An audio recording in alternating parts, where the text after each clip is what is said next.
Welcome to This Week in Hastings Headline History, where we take a look back at what was making news in and around Hastings, Florida over a century ago. These stories are directly out of the pages of the Hastings Herald, which was published weekly in the early 1900s.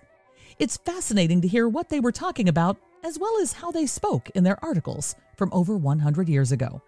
So sit back and enjoy as I share with you a few of the articles from this week in 1920.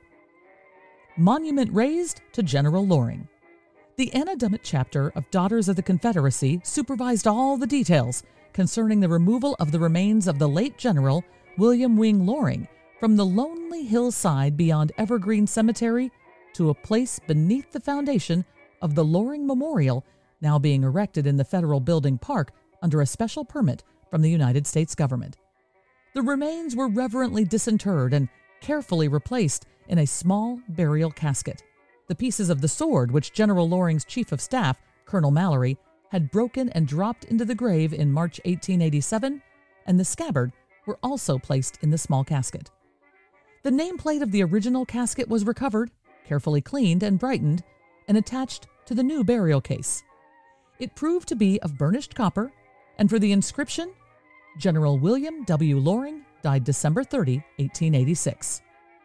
Also attached to the burial case was a new nameplate bearing the inscription of William Wing Loring, reinterred July 6, 1920. The opening of the grave showed that General Loring had been buried in a wooden casket lined throughout with zinc.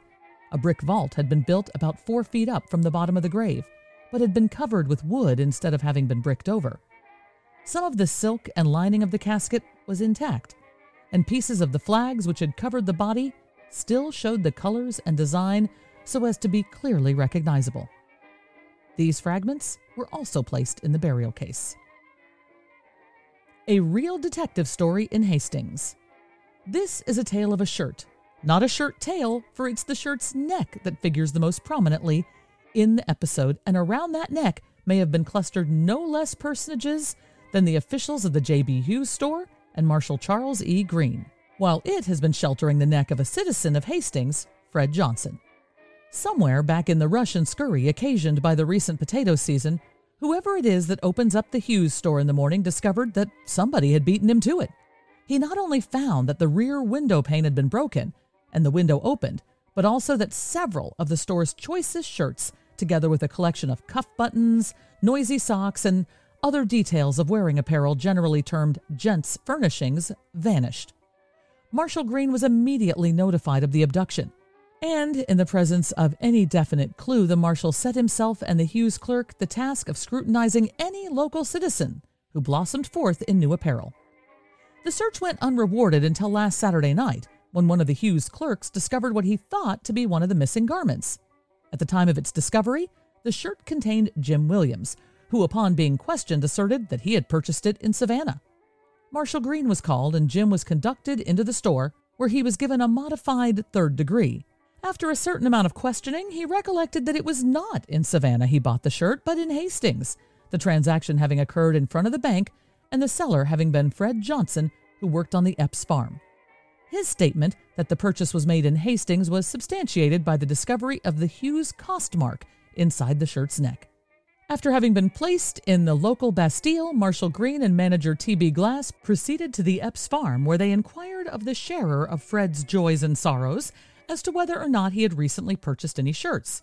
She declared he had bought 2, and to substantiate the statement produced them, one bearing the accusing mark on its neck, while the other, having been laundered, had lost its identity, so to speak. A further search of the premises revealed several more of the missing shirts, together with some of the most attractive of the vanished cuff buttons. On Fred's arrival home, he was found to be encased in another of the shirts and to be wearing a pair of the much-sought cuff buttons. On being questioned as to how the articles came into his possession, he declared that he had bought them from a man called Jim Brown, because he worked for Mr. Brown, but whose real name was Jim Williams. Fred was promptly conducted to the jail and brought face to face with Jim. The immediate result was a lengthy debate regarding who had bought and who had sold, each declaring that he had been the purchaser while the other had been the amateur merchant. As the debate ended in a draw, both were conducted to St. Augustine, where a judge reopened the debate and acted as umpire. Under the guidance of the judge, Johnson recalled that it was not Jim Williams from whom he had purchased the shirts, but Jim Brown, who had gone away. The result of that change of story was that Jim Williams was released while Johnson was held on the chance that he might ultimately refresh his wandering memory still more and throw an additional light on the case. He will explain the situation again at a later date, his hearers on that occasion to be the grand jury. In the meantime, his bail has been fixed at $200 on a charge of breaking and entering and $20 on a charge of grand larceny. News from Anastasia Island. There was some exciting time among the kiddies when J.L. Middleton came to Anastasia last Friday with a Shetland pony in the back of his car for Gordon, his son. Gordon and the pony are now very popular and can be seen far into the night riding horseback, as he has everything complete for riding. Gordon is very generous, though, and most of the kiddies have already had a ride. Now it's time for Talk of the Times, when we look back at what people were talking about 100 years ago. This week we have an editorial titled, Speaking of Names, and it reads, as there seems to be a general rivalry throughout the state on the part of cities which desire to lay claim to being the city of sunshine, the oldest city, and so forth, the question naturally arises as to why our beloved neighbor Palatka has not taken advantage of one of its greatest assets and christened itself the City of Signs. If there was ever a place on the face of the earth where the sign is popular, that place is Palatka. For instance, as we approach the city, we encounter a lovely big sign which warns us not to cross the bridge at speed in excess of 10 miles an hour under penalty of $25. The county commissioners, whose signature is appended, apparently feel that entering Palatka, like entering matrimony, is a serious matter and one which should not be accomplished in haste. At the end of the bridge also is a modest sign which advises that the bridge is open. The sign fails to say what the bridge is open to, whether to traffic or to suspicion, but it is open at any rate, and for that we are supposed to be thankful, probably. That sign bears the signature in letters larger than the body of the sign itself of one of the county commissioners. Those commissioners appear to have a mania for getting their names on signs. Farther uptown, in front of the post office, is a long-winded sign which advises a weary public that it is unlawful to back a car from one street to another or to do any one of a number of things, while at various points of vantage are other signs which forbid the turning of cars in the street. Thus the good work is kept up here, there, and elsewhere, with signs which tell us where to park and where not to park, and which direct our erring steps wherever we go. During the recent potato season, many businessmen who came to Hastings temporarily were distressed because of their inability to find sign painters in the vicinity. The answer is simple. Sign painters are kept so busy in Palatka, they have no time for outside work. I hope you enjoyed this week's edition of Hastings Headline History. This podcast was brought to you by Presenting the Past, bringing history back to the present through historic presentations and the sale of treasures from days gone by. This episode was written and produced by me, Michelle Murillo, with the aid of vintage copies of the Hastings Herald. Now it's time for this week's musical memory, when we listen back to a song that everyone was listening to over 100 years ago. Born in Kentucky in 1897, Jane Green was an entertainer from her young years by necessity.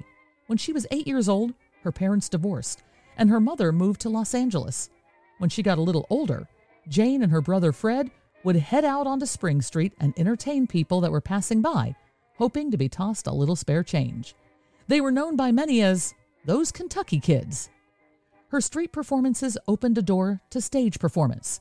In the late 19-teens, she and songwriter Jimmy Byler performed together and were signed for regular performances. In the 1920s, her popularity grew, giving her record deals, Broadway performances, and movie roles. But in 1931, she died, obituaries saying she suffered a paralytic stroke. She was 34. This week, let's remember her from one of her early performances. Here's Jane Green and Papa Loves Mama. Oh me, oh my, what a life I lead now. Nothing to do but love, that's all I'm thinking of. Ding dong, sweet song, glad I took a little vow. Mary, yes, I'll confess, it's a wow and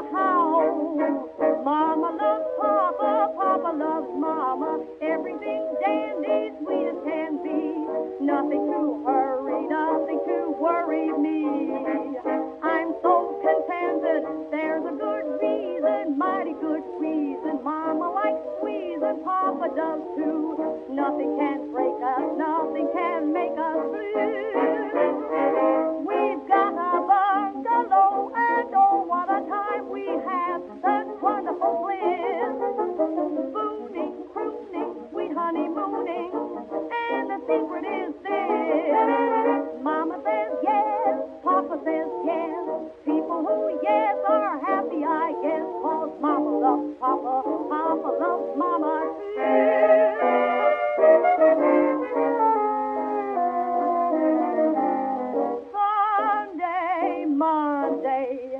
Every day we make love. That's all we do. What's more, that's all we're looking for. Happy, happy, that's the word that made us one. Rain or shine, all the time, keep us, we have fun.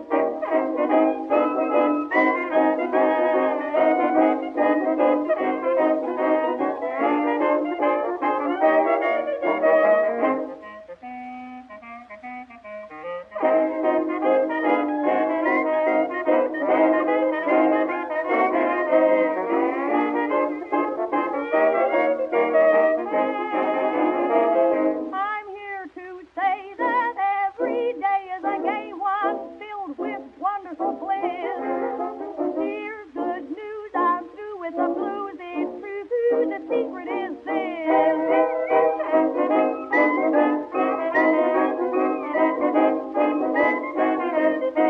Mama loves Papa, Papa loves Mama too.